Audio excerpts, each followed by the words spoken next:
So who am I speaking with? I'm Paul Dunay from Networked Insights, the Chief Marketing Officer. And as I understand, you are very intrigued with how to sort of, I guess, give brand advocates special access. What does this mean? How do you go about doing it? And why should you do it? So I can't imagine a world in which your advocates would read in a press release about a new product launch. It doesn't make any sense to me.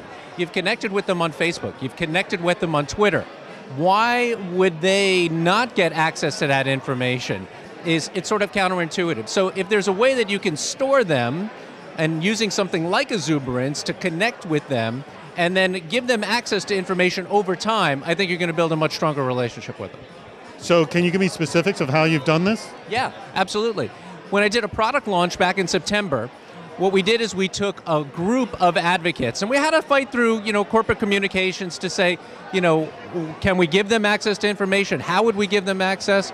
And what we did was we did a webinar before the press release went live. So we didn't blow any cover. We didn't scoop any reporters or anything like that. But we gave them the ability to find out what's in the product launch. And we actually invited a few of them to come to the physical launch, like a party today.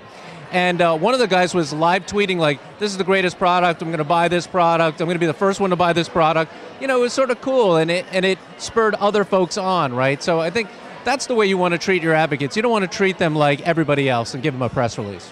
Where can you succeed in making them feel special, and how can you fail at making them feel special, your advocates? The succeed part is clearly, the angle that I had taken, which is giving them that information. I guess you would fail if they took that information and somehow, turned it around on you, or if they, let's say, put it out before the press release hit or the news story broke and got a lot of reporters messed up or, upset at you. I think that's how it could sort of backfire on you. So you'd have to be very careful on the timing. Well, isn't there also a way that you can insult your advocates or make them feel, either A, you're using them, or, something else? Like, is there a way, there's a gentle balance.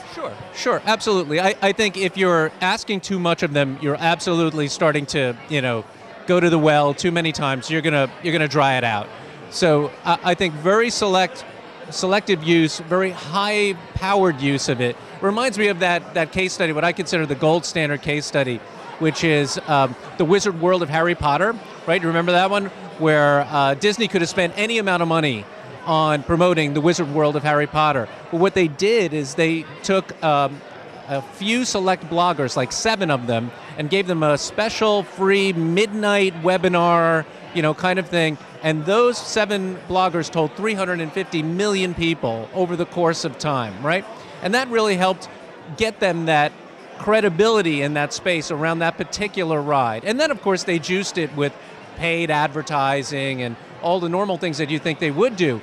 But I just thought it was interesting that they used that as their first step into the marketplace, as activating those advocates. And it wasn't a lot of advocates either. You don't need a lot. Right, absolutely, you bet.